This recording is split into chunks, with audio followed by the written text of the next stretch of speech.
Goodness gracious, where's the shade? All right, that'll work. I'm just gonna lean up against this wall. And if I sit down, the sun is gonna blast me in the face. But anyways, so I'm pretty sure we can all agree that parenting's it's a pretty arduous job. You know, you got to keep your head on a swivel when you're a parent. But I feel like some people make parenting hard or harder than it needs to be by like condemning the stuff that their kids like. Like your job is hard enough. You know what I'm saying? You have to take this little person and relate to them. And the further and further they get into their own things, the more difficult it's going to be for you to relate to them on a day-to-day basis. But one thing that's not going to make it easier is like condemning what they do. I'll give you an example. If you have kids that are video game age, which these days it's way younger than it used to be, instead of saying like, you're playing that stupid Fortnite again. Now, you know what you've done by doing that?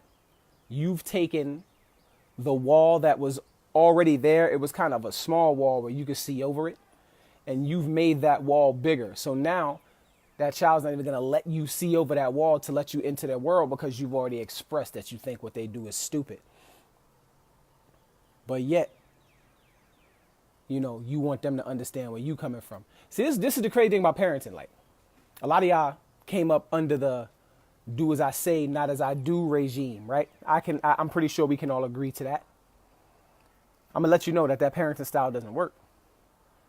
You may think it worked, but it really didn't, because our generation was probably one of the most rebellious and we were the most experimental. We pushed the drug culture forward because of the do as I say, not as I do type of parenting, because a lot of our parents came up when the drug culture was a little free, and we asked them questions and we learned about their era, and in their defensiveness, they would say, do as I say, not as I do, I pay the bills, blah, blah. So we have taken that mindset. Now, I personally, me being a psychology guy, I don't parent that way. I don't parent that way. I parent by example. You know what I'm saying? And the reason I parent by example, see, here's the crazy thing. Let me start over. The do as I say, not as I do, you know what that is? That's when somebody doesn't want to be accountable. So when you don't want to be accountable to a child, you'll say, do as I say, not as I do. But why shouldn't you want to be accountable to your child? Your child's watching you grow. At some point, they're going to have to learn accountability. Do you know where they learn accountability from? By watching you be accountable.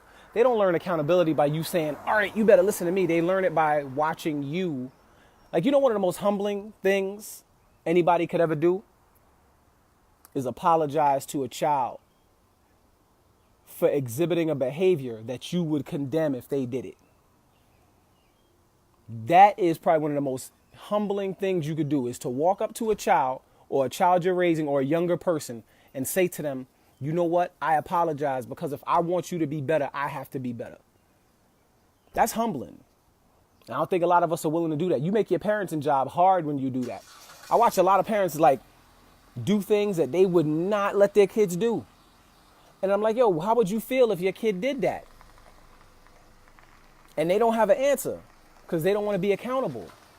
Like, I don't mind being accountable. I apologize to Mackenzie every day. And so does Jody. Like, if I exhibit a behavior, I look at Mackenzie and be like, yo, my bad. I'm really sorry. I'm upset that I'm upset that you had to see me act like that, or that you saw me do this. And you know what happens? They build a respect for you. Not the grown-up respect that comes. Like, I'm grown, you got to respect me. Because that's not respect. That's almost fear. And you don't want that. You build a respect like that. Your kids learn to respect you by you being respectable. And I think a lot of parents don't feel like they got to be that. I know a few who do, don't get me wrong, but there are still some of those who they don't feel like they should have to say I'm sorry to their kids when they do something messed up. Or or they condemn the stuff they do. Like, don't condemn the music they listen to.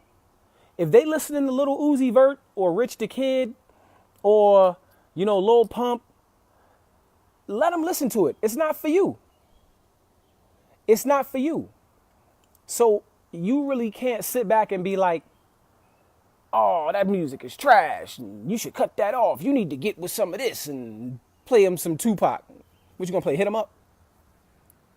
Dear Mama? You know what I'm saying? Like, you sound like a fogey when you do that. Your parents and style gotta get out of the prehistoric age, man. Like, these kids are a little more savvy.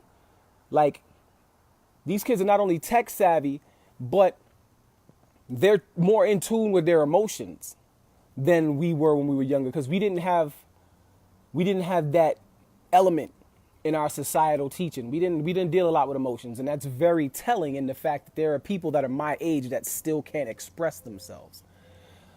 But I don't know, man. Like, we got to do these kids better than we do them. We got to give them more credit for being intelligent. We got to give them a little more leeway to be themselves.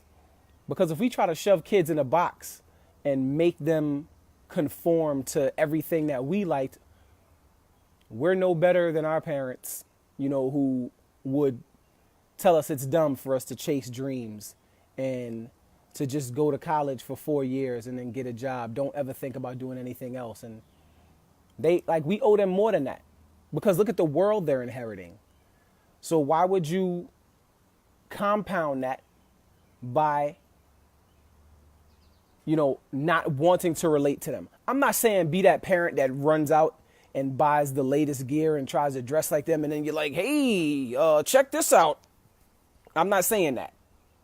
I'm not saying you should be shoot dancing with your kids in the living room, because you might hurt yourself. If you 40 and you shoot dancing, you better, your cardiovascular game better be up there. If you going, you just relax. You just take it easy. But that's not what I'm saying. I'm saying just give them an ear. Like, they deserve your ear. Like, get out of your boring adult world for a second and just listen to what they're talking about and why they're talking about it. You know how much you'll learn from eavesdropping on kids' conversations? Like, there's so much I just got bit by a fly. That is ridiculous. That's crazy. But anyways, you know how much you learn just by listening to kids exchange stuff? You think it's just dumb conversation. You get to learn what they care about. And then when you talk to them, you could be like, oh, this, and this about this thing you care about. Now they feel like you're paying attention to them. Once they know you pay, people don't care how much you know till they know how much you care. And that's big facts. You know what I'm saying? No cap. You can take my advice and not take it, but you can continue to be shut out by your kids and talk to your next door neighbor about what's wrong with the world and politics and all that. And you could worry yourself into a coronary. Or you could get some delight out of listening to kids talk. I mean, I don't know. There's nothing more delightful than watching young people exchange ideas. Hold on for a second.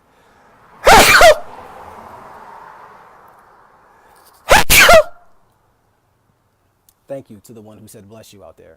Anyways, I'm out of here. I think I'm about to go drink some carrot juice and have some cherries. That sounds like a good idea. W.S. Howard. Yes, sir.